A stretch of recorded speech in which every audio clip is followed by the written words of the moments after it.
Randy Moss, of course, is getting into the Hall of Fame this weekend with all these other greats. An incredible class. I think that there's actually the most Pro Bowlers on this 2018 roster than ever before. Monster class. But I have to say, the guy that stands out to me the most of all these guys, and I'm not even thinking clearly right now about who else is on the list, I'm just saying it's him.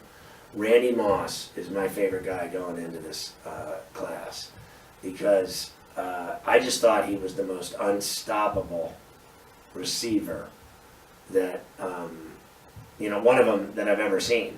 And I mean, like, T.O.'s going in as well. I never thought, this is me, I never thought T.O. was as good as Randy Moss. Have you ever listened to this guy on a football field when they mic him up? I mean, he's the funniest guy ever. This guy, his spirit playing football was so infectious. And he also, how great was it when he mooned those Packer fans? That was the greatest thing I've ever seen.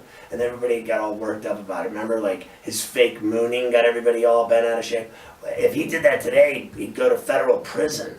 Now, if you do something like that, moon someone, the audacity, the humanity of it all, that someone would do a fake mooning. And then you remember how worked up Joe Buck got about it? Like, Randy Moss was an absolute, he's theater. He's an absolute badass. I will say this, I thought he was way better playing football with his mouth than he is as a broadcaster.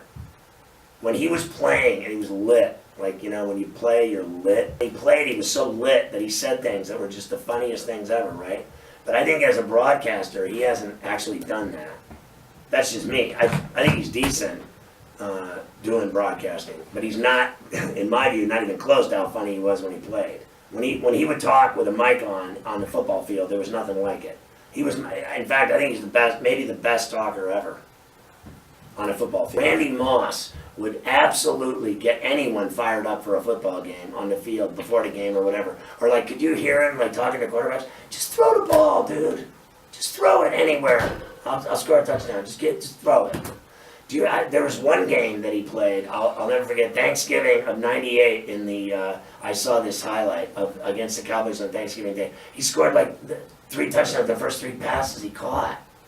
I mean, this guy was so unbelievable. I'm voting him now the greatest receiver I've ever seen go in. And I mean, like, from an entertainment standpoint and touchdowns and catches, he never won a Super Bowl. I'll give you that. You got me there. But he's the most exciting wide receiver I've ever seen in my life. And that includes Swan and Stallworth, who were my favorite of all time.